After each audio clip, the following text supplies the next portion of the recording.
If the US dollar is the world's safe currency, why is it having a third straight down day like it just read its own headline and decided, nope, I'm out? Because right now, the market isn't just pricing data, it's pricing diplomacy, tariffs, and the kind of geopolitical plotline that belongs in a political thriller. Except this one moves currencies, commodities, and equities in real time. So before you place your next trade, watch this. Why is fast trade execution a must? Because you're more likely to get the entry price you want and the exit price you want. Reliable, rapid, responsive. Join ATFX today and let's get you started. Morning, everyone. I'm Francois, your market analyst here at ATFX Africa, and welcome to your daily market brief, where today we are going to be discussing various market assets, kicking things off with fundamentals, moving over to technicals, and adding just enough humor so we don't take ourselves too seriously. Let's kick things off with currencies. The broader backdrop is the US dollar that's under pressure, with the dollar index slipping to around 98.5 and extending declines for a third consecutive session. The driver is clear. Heightened US-Europe tensions linked to the US president's escalation in Greenland threats and rising concerns over the potential consequences for confidence in American assets. Europe isn't just watching on the sidelines. The EU signaled potential tariffs on $93 billion of US goods, and France reportedly urged the use of anti-coercion instruments.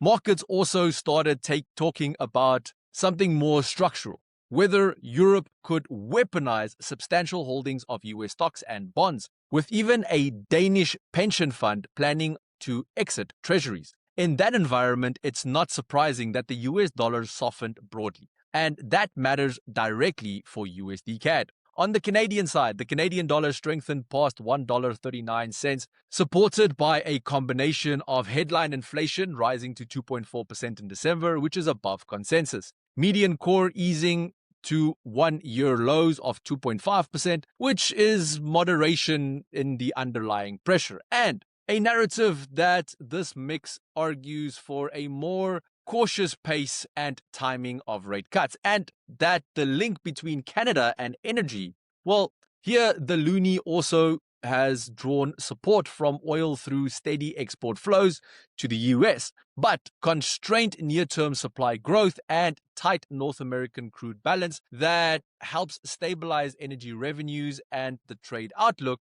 even if oil isn't exactly exploding higher today. Also worth highlighting, markets are watching political risk closely, with attention on the US president's speech at the World Economic Forum in Davos as a potential headline catalyst.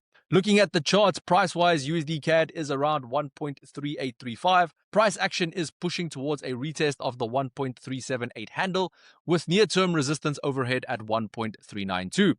We also have a steeply overbought stochastics on the daily time frame, which implies markets is sensitive here and could stay reactive to headlines. So the setup is relatively straightforward. Broad US dollar weakness with CAD support, but with oil not fully cooperating and geopolitics still capable of flipping sentiment in a single headline. So ask yourself, if the market is drifting into a sell America mood, does that pressure remain broad, or does it fade the moment a diplomatic tone shift shows up on the wire? Speaking about oil, WTI is giving a classic two forces pulling the same rope price action. On one side, crude oil futures dropped more than 1% to around $59.50, giving back gains from prior sessions. The reasons for this is, well, geopolitical tension and anticipated inventory build, with US crude and gasoline inventories expected to rise, while distillates are seen falling ahead of EIA data. Layered into that is the market's growth anxiety. US president saying there is no going back on Greenland ambitions, and earlier tariff threats raising concerns about slower economic growth, which is never a feel-good headline for demand expectations. But on the other side, supply headlines are keeping crude from simply rolling over.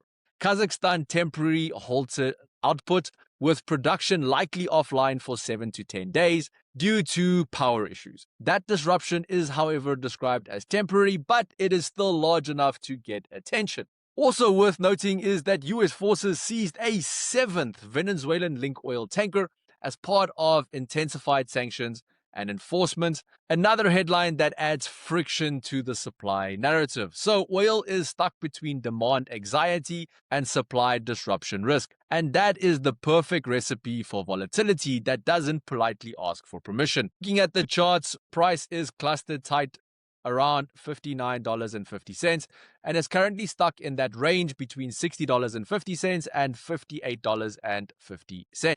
And we are currently just waiting for a breakout to either side.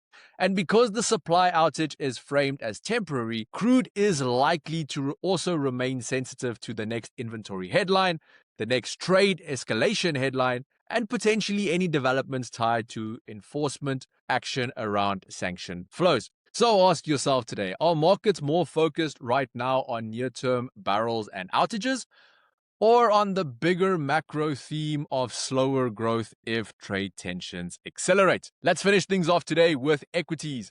Europe's equity story today is being written by Europe's relationship with Washington. The DAX closed about 1% weaker at 24,650, extending losses for a third session. And the theme is consistent: escalating transatlantic tension and tariff uncertainty. There were some relative sector and stock drivers, with quite a few large names ending weaker, while there were also a couple of gainers such as Deutsche Börse and Quingen who stood out, but not enough to offset the broader risk tone. And the macro level, well, the bigger picture points is how investors are interpreting the following: tariff escalation risk, retaliatory measures from the EU, and what could this all mean for corporates and supply chain.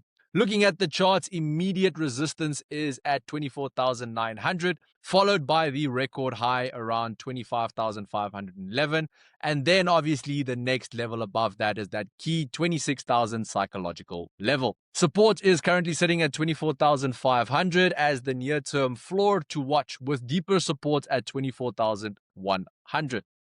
From a momentum point of view, the stochastics is flashing oversold and trading above the 200 period moving average, indicating that this could have just been a healthy pullback instead of a change in sentiment. So the DAX story becomes as follows: long-term bullish structure, but short-term momentum cooling while geopolitics adds some stress. So ask yourself, if trade tensions deepen, does the market treat this as a temporary headline shock, or something that starts to alter the growth outlook and earning sensitivity? Now, here's what makes today's session potentially spicy. Markets aren't only watching tariffs and diplomacy, they are also watching whether this escalates into policy and legal friction.